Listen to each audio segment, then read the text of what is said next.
नमस्कार। आज मैं कक्षा 11 की हिंदी की किताब के पद्य खंड के पाठ 3 पढ़ा रही हूँ, जिसका नाम है पथिक। इसके रचयिता है राम नरेश त्रिपाठी। इनका जन्म सन 1881 कोयरीपुर, जिला जौनपुर, उत्तर प्रदेश में हुआ था। इनकी प्रमुख रचनाएं मिलन, पथिक, स्वप्न खंड काव्य है, मानसी, फुटकर कविता है। उनकी मृत्यु सन 1962 में हुई।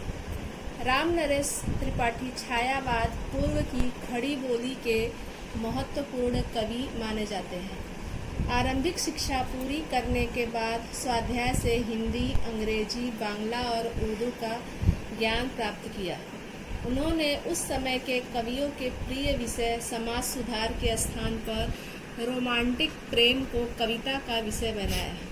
उनकी कविताओं में देश प्रेम और वैयक्तिक प्रेम दोनों मौजूद है, लेकिन देश प्रेम को ही विशेष स्थान दिया गया है।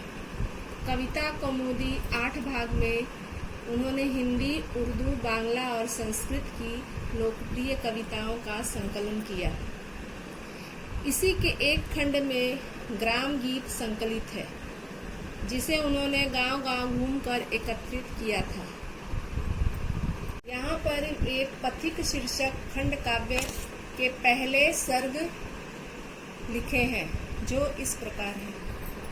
प्रस्तुत काव्य पथिक में कवि ने सांसारिक आपाधापी से मुक्त होकर प्रकृति के अनुपम सौंदर्य पर मुग्ध होकर वहीं बस जाना चाहते हैं। कवि ने पथिक के माध्यम से सुंदर प्रकृति चित्रण किया है। प्रतिक्षण नूतन वेश बनाकर रंग बिरंग निराला, रवि के सम्मुख थिरक रही है नम्य वारिद माला। यहाँ पर कवि कह रहे हैं कि प्रत्येक क्षण नया वेश बनाकर रंग बिरंगे निराले रूप में कवि रवि के सम्मुख थिरक रही है नभ बारिद।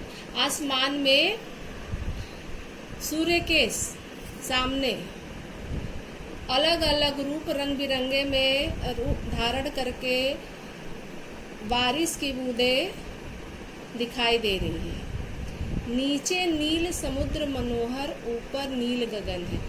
आगे कह रहे हैं कि नीचे नीला समुद्र है और ऊपर नीला आकाश। कहने का तात्पर्य है कि जब ये काव्य लिखे थे उस समय वे समुद्र के किनारे खड़े थे। घन पर बैठ बीच बीच रू, यही चाहता मन है। और ऐसे वातावरण में कवि का मन यह चाह रहा है कि वह बादलों पर बैठकर समुद्र के चारों तरफ विचरण करे, घूमे। ऐसा उनकी इच्छा हो रही है। रत्नाकर गर्जन करता है, मलया नील बहता है। आगे कह रहे हैं कि समुद्र में गर्जन हो रही है और हवा जो है वो सुगंधित बह रहा है। हरदम यह हौसला हृदय में प्रिय भरा रहता है।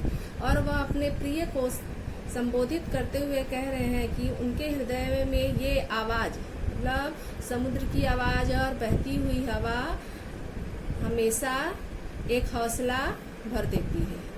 इस विशाल विस्तृत महिमा में रत्नाकर के घर के कोने कोने में लहरों पर बैठ फिरूजी भर के। और इस विशाल समुद्र जो विस्तृत महिमा में है, मतलब इसकी विशालता चारों तरफ फैली हुई है और महिमा अनंत है। ऐसे समुद्र के प्रत्येक कोने में वे लहरों पर बैठकर जी भर के घूमना चाहते हैं।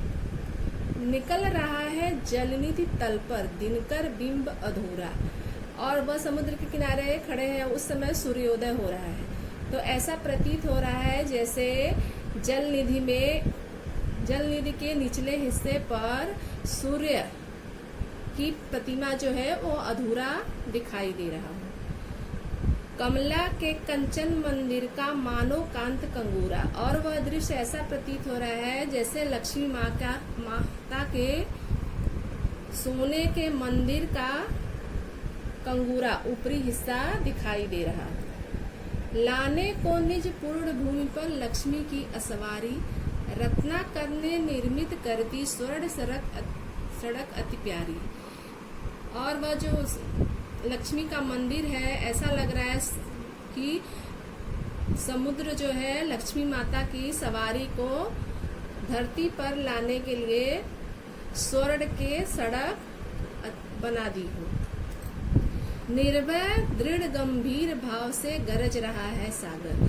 और आगे वह सागर की को निर्भय दृढ़ और गंभीर बताते हुए कह रहे हैं कि वह निर्भय गंभीर और दृढ़ भाव से गरज रहा है। लहरों पर लहरों का आना सुंदर अति सुंदर है।